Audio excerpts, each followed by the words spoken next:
Hello there gorgeous gamers and welcome back to Pure Play TV, and we've got another review for you, and this time it's El Hijo, a Wild West tale, and it takes the 6-shooter out of the Wild West and replaces it with delicate stealth.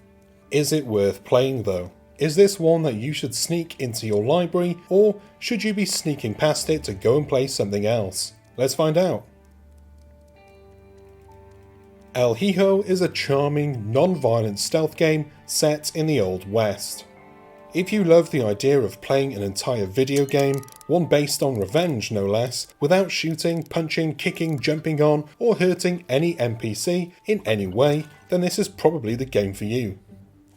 I've long felt that the Old West is an overlooked setting for storytelling. Whether that's movies, novels, or video games, I think the genre could use some fresh takes. And just when I thought it was all Clint Eastwood flicks and replays of Red Dead Redemption, here comes El Hijo from Honix Studios.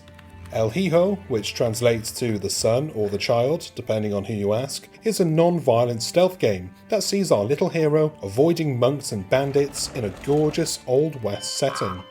We begin with a young boy playing some sneaky games, which acts as the tutorial, with his mum in their backyard. When they return, mum and son find that a group of bandits have set fire to their home. Apparently these arseholes didn't get the memo that this was a non-violent stealth game. I can attest that single mums aren't to be messed with, and this was probably especially true in the Old West. So mum sets off to exact revenge. She takes her son to a monastery where he will be safe while she embarks on her revenge tour. The son quickly learns that the monk's life is not for him, and with your help, he begins his escape. The story is told entirely without dialogue. In fact, the closest we get to human dialogue is when you find another child in the game. If you can reach them without being spotted, you can inspire them. You may teach them how to juggle rocks or perform a practical joke on some of the bad guys in the game. This elicits the type of giggles that you only hear when a little boy is up to no good. Inspiring these other kids is a side objective, but it was a nice distraction and I always made a point to seek them out.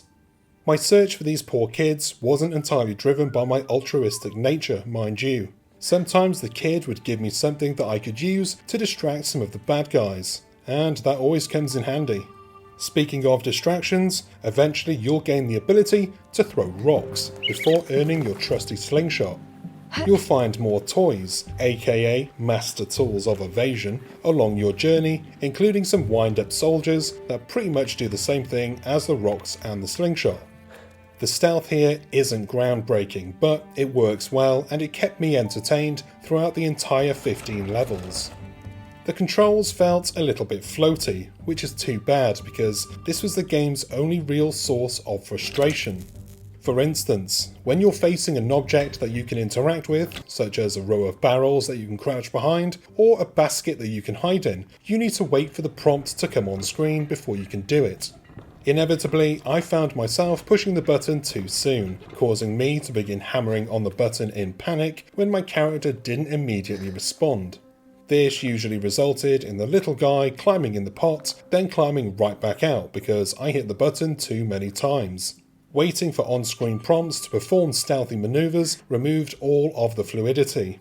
If this was a more difficult game, this would have been a bigger deal, but the generous checkpoints kept this from being too frustrating. The art style is bright and very colourful. It sort of reminds me of an indie version of the Breath of the Wild. It's so bright, in fact, that it was sometimes hard to see the bad guy's cone of vision, which the game displays in yellow. You can see the bad guy's cone of vision and more by releasing a bird from your back pocket, which is the game's clever way of putting the camera into a bird's eye view. From this screen, you can pan the camera to see a bigger portion of the level. This was handy to plan out the routes and to look for hidden treasure and kids to inspire. I do wish the controls were a bit tighter though, and it could have used an increased difficulty mode. But if a challenge is what you're looking for, you can always try for the trophy for completing the game without ever getting caught. I can promise you it won't be easy.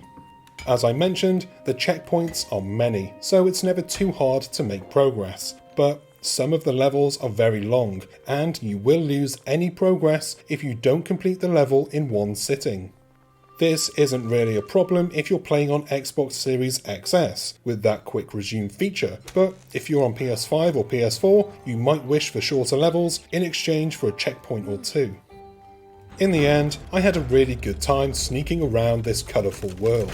The levels were beautiful to look at and they were really fun to explore, my favourite being the gold mine towards the end. The game isn't very difficult, but that's fine by me. If you like being sneaky and don't mind playing pacifist for 6 or 7 hours, then El Hijo is probably worth your time and money.